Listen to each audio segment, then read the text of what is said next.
Hello there and welcome to Jim's 5am Club. And it's a Monday. It's overcast, it's a little bit windy, it's a little bit cold, and it's not your typical spring day, but we'll make do with what we've got. And I'm up here on the International Passenger Terminal, and I'll do a bit of a walk and talk today. What I want to do over the next few days is I want to focus on Greece's effort in World War II, because next week we've got the 28th of October coming up, and it's a famous day. It's a famous day in Greek modern history, and it's known as Ochi Day. So for those who don't know the background, Ochi means no, an emphatic no in Greek. And Ochi Day is a day which goes down in history as one of the greatest days in Greece's modern history, because it's the day that Greece declined to surrender to Mussolini and Hitler's Axis forces, and that bold move actually delayed the war, or delayed Hitler's plans to do a pincer movement where Hitler went through Northern Europe and Mussolini would go through Southern Europe and come around and engage Russia. And that delay, that magic delay, that 6-week delay was enough to upset Hitler and his plans. And many could argue, and I say many could argue, that it was the beginning of the end of Hitler and his Axis forces, and changed to a certain extent the momentum of World War II and put it in favour of the Allied forces. So what is it? What is it about Greece? Greece was a small country, probably of about 7 million, and Italy was a country of 60 million. Italy back then was an absolute force to be reckoned with. It was a tier 1 economy. It was a major manufacturer of weapons, automobiles, clothing, boats, you name it. The Italians were world leaders at it. And they had a megalomaniac of a leader called Mussolini, who was a fascist and a bully, and had teamed up with Hitler in a plan to take over, disrupt, and basically change the world power. And in his plans was Greece. He and his forces had invaded Albania and had forces camped and stopped over in Albania, and Albania borders Greece. And his plan was a very, very simple plan: to instruct Greece to follow an ultimatum, and that ultimatum was allow the Italian forces free passage through Greece. And of course, as we know, free passage through Greece to an enemy force is just like surrendering. And the plan was for them to pass through Greece and then move around and attack Russia. So you got the German army up north and the Italian army from the south, and they were going to do a pincer movement. But guess what? The Greeks spoiled the plans. Metaxas, the Prime Minister, said no, and he declared that Greece was at war. So Greece engaged Italy in the battle of the Italian-Greek battle there in Albania, and inflicted the first defeat on Hitler and his Axis forces, forcing Hitler, as we've said before time and time again, to change his plans and to send his troops through Greece to force Greece to surrender. But that change in plans, that change in direction, that change in momentum took 6 weeks. Took 6 weeks, and those 6 weeks were critical because those 6 weeks meant a change in season from autumn to the depths of winter. So you could imagine being a soldier and having been delayed by 6 weeks with the cold, the miserable weather, the frost, the snow, all digging in, and not knowing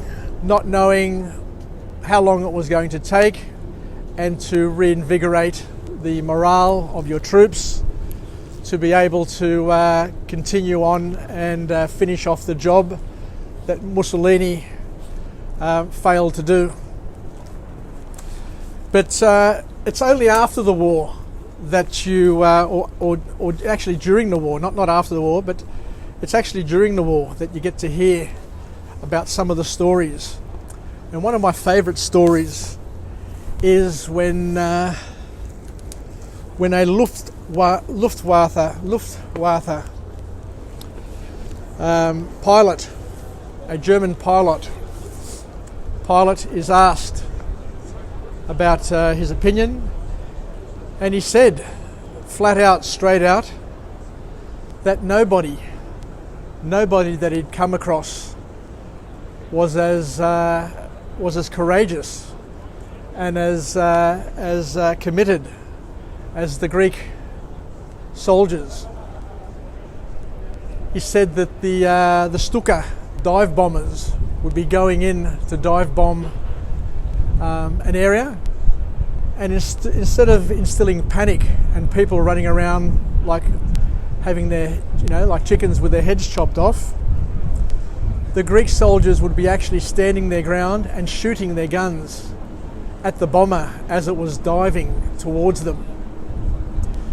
And Hitler himself in a speech said that the Greeks were courageous and they had the greatest disregard for death over all of the enemies, or over all of the people that the Nazis had engaged in World War II. So it's just this disregard, it's just this patriotism that Greeks have.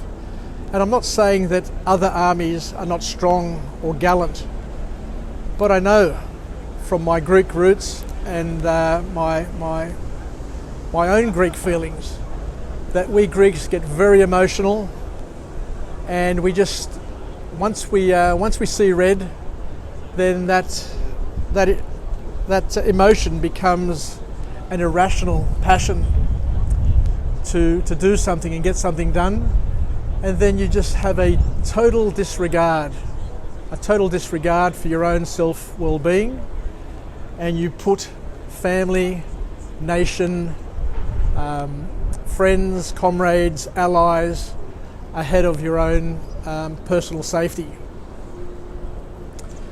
So it's this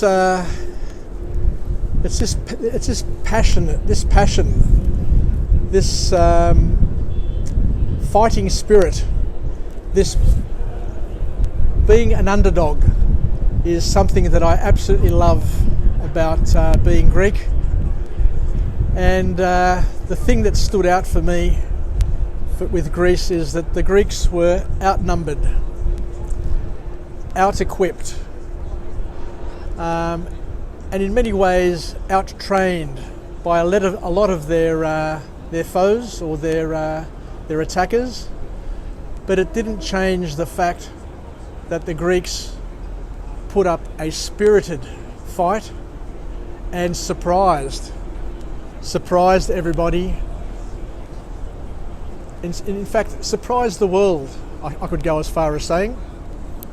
In a positive way, the world was pleasantly surprised with what the Greeks were able to do in World War II to, once again, as I said, disrupt the effort of Hitler, Mussolini and their Axis forces, and to show the world what is indeed possible.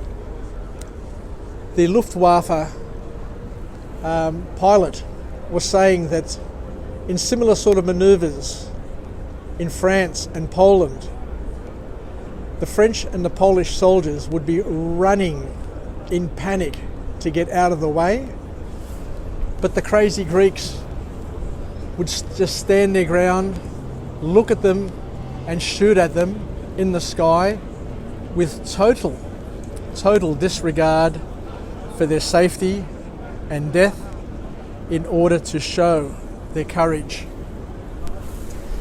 Anyway, I'll continue on this vein for the next few days just to talk about the various aspects of Greeks at war, because the Italian-Greek war from the 28th of October 1940 through to November, then translated into the Battle of Greece and then the Battle of Crete.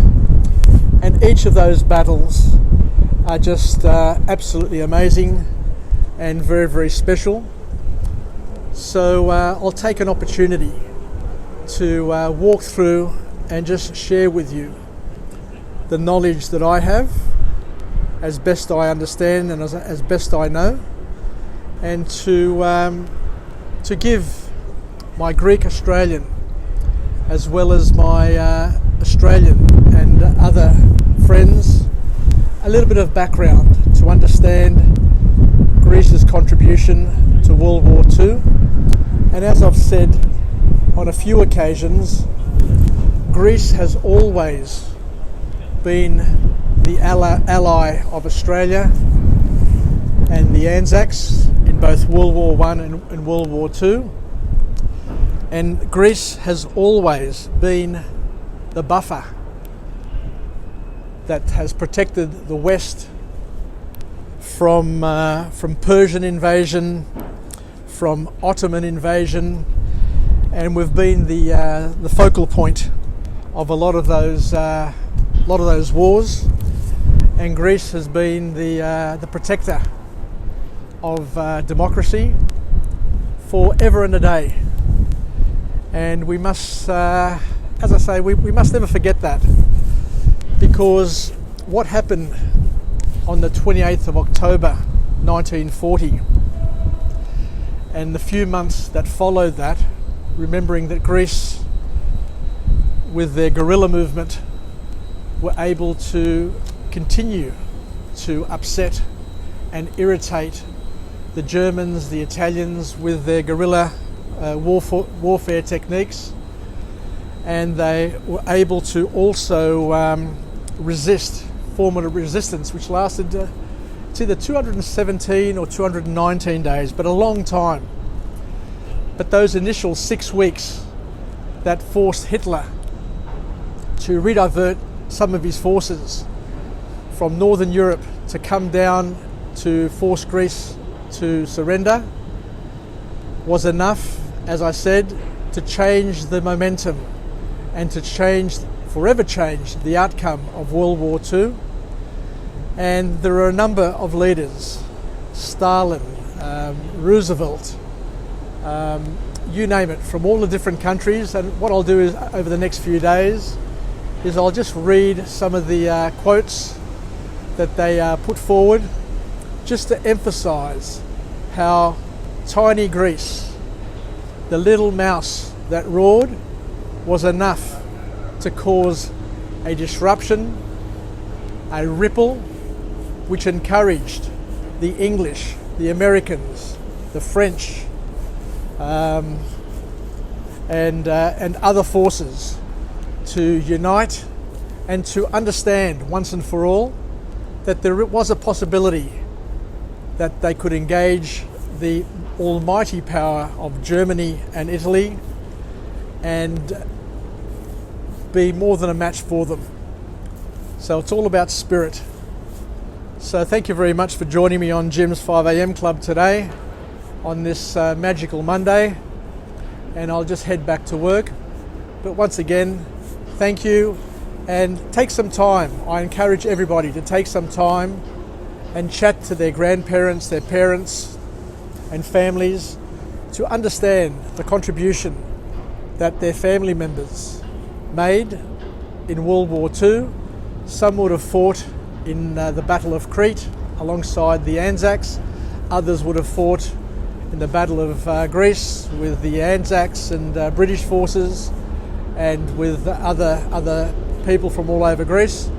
And of course the others who battled the Italians in that initial skirmish, which